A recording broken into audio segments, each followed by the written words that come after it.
जगामध्ये सुरू असलेल्या रशिया युक्रेनच्या युद्धात रविवारी युक्रेनने केलेल्या हल्ल्याने जग खरोखरच तिसऱ्या महायुद्धाच्या उंबरठ्यावर पोहोचला आहे का असा प्रश्न उपस्थित झाला। याचं कारण म्हणजे या हल्ल्याची तुलना थेट दुसऱ्या महायुद्धातील जपानने केलेल्या पर्ल हार्बर हल्ल्याशी केली जात आहे, ज्यानंतर अमेरिका दुसऱ्या महायुद्धात उतरली आणि जपानला नेस्तनाबूत केलं। त्यामुळे बलाढ्य रशियावर युक्रेनने हा हल्ला कसा केला, हे ऑपरेशन युक्रेनने नेमकं कसं राबवलं, पाहूयात या व्हिडिओमधून सविस्तर। रशिया युक्रेनमध्ये गेल्या 3 वर्षांपासून युद्ध सुरू आहे। युद्ध थांबवण्यासाठी दोन्ही देशांमध्ये शांतता बैठका झाल्या। अमेरिकेचे अध्यक्ष डोनाल्ड ट्रम्प यांच्या मध्यस्थीला हे दोन्हीही देश मात्र बदले नाहीत। युक्रेनवर अनेक मार्गाने रशियाने दबाव आणला। युक्रेनचे अध्यक्ष व्लोदिमीर झेलेन्स्की हे बलाढ्य रशियासमोर झुकले नाहीत। त्यात रविवारी एक बातमी आली। ही बातमी होती युक्रेनने रशियावर सर्वात मोठा हल्ला केल्याची।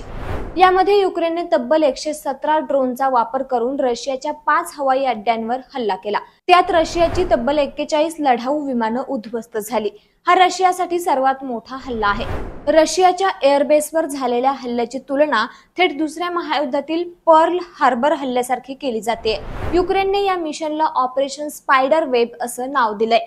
दरम्यान रशियाचा एअरबेस उद्ध्वस्त केल्यानंतर युक्रेनचे अध्यक्ष व्लोदिमीर झेलेन्स्की यांनीच एक्सवर एक व्हिडिओ टाकत या ऑपरेशनची डिटेलमध्ये माहिती दिली।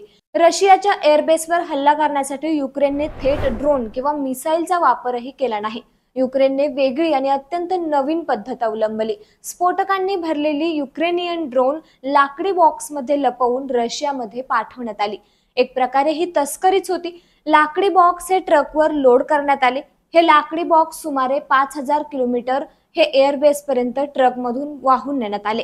ट्रक एअरबेसच्या जवळ पोहोचल्यानंतर लाकडी बॉक्स उघडून 117 ड्रोन उडवण्यात आले। त्यासाठी रशियामध्येच वेगवेगळ्या भागात ड्रोन ऑपरेटर तैनात करण्यात आले होते। त्या ऑपरेटर्सनी 3 टाइम झोनमध्ये रशियाच्या 5 एअरबेसवर हल्ले केले। त्यात रशियाचे तब्बल 41 लढाऊ विमानं नुकसानग्रस्त झाले। आणि विशेष म्हणजे युक्रेनवर रशियाने डागलेल्या ड्रोन व मिसाईलचा वापर करून हे ड्रोन बनवण्यात आले। रशियावर हल्ला करण्यासाठी रशियाच्या सुरक्षा सेवा मुख्यालया शेजारीच युक्रेनने ऑपरेशन केंद्र उभारलं होतं। तर हे ऑपरेशन राबवण्यासाठी युक्रेनचं लष्कर 1.5 वर्ष तयारी करत होतं। तर या ड्रोन हल्ल्यांमध्ये 41 रशियन विमानांचं नुकसान झालंय। या हल्ल्यात रशियाचे अण्वस्त्रधारी Tu-95, Tu-22 बॉम्बर आणि A-50 विमानं नष्ट झाली आहेत। या विमानांचा वापर युक्रेनवर बॉम्ब हल्ले करण्यासाठी करण्यात आला होता। तर या हल्ल्याबाबत रशियन संरक्षण मंत्रालयाने लगेचच कबुली दिली आहे। तर युक्रेनने केलेल्या ड्रोन हल्ल्यात रशियातील मर्मन्स्क, इकुर्स्क, इवानोवो, रियाझान आणि अमूर हवाई या तळांना टार्गेट करण्यात आलंय। विशेष म्हणजे रशियाकडे ड्रोन निकामी करण्याची S-400 एअर डिफेन्स सिस्टीम आहे, परंतु ही रडार सिस्टीम निकामी ठरली आहे। हीच रडार सिस्टीम रशियाकडून भारताने घेतलेली आहे, परंतु त्यात काही बदल करून ती सक्षम ठरलेली आहे। दरम्यान युक्रेनच्या या रशियावरील ड्रोन हल्ल्याचा संबंध थेट दुसऱ्या महायुद्धातील पर्ल हार्बर हल्ल्याशी केला गेलाय। 1941 मध्ये जपानने अमेरिकेच्या पर्ल हार्बर नौदल तळावर हवाई हल्ला केला होता। त्यात अमेरिकेचे 2500 सैनिक मारले गेले होते। त्यानंतर दुसऱ्या महायुद्धात अमेरिकेने उडी घेतली होती आणि त्यानंतर जपानला अमेरिकेने दुसऱ्या महायुद्धात नेस्तनाबूत केलं होतं।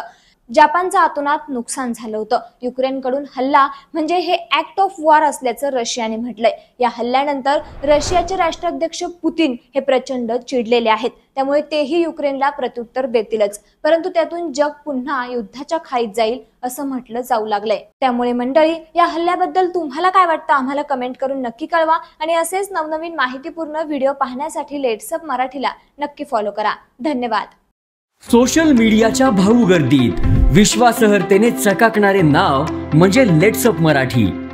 सगळ्यांना, सगळ्या नागरिकांना ती स्पीच, ती लेट्सअप वरील मुलाखती म्हणजे विचारांचा खजिना। त्यानंतरच्या निवडणुकीमध्ये मला सोडून गेले। बातम्या केवळ वस्तुस्थिती सांगणाऱ्या, न प्रोपगंडा, फक्त जनतेचा अजेंडा।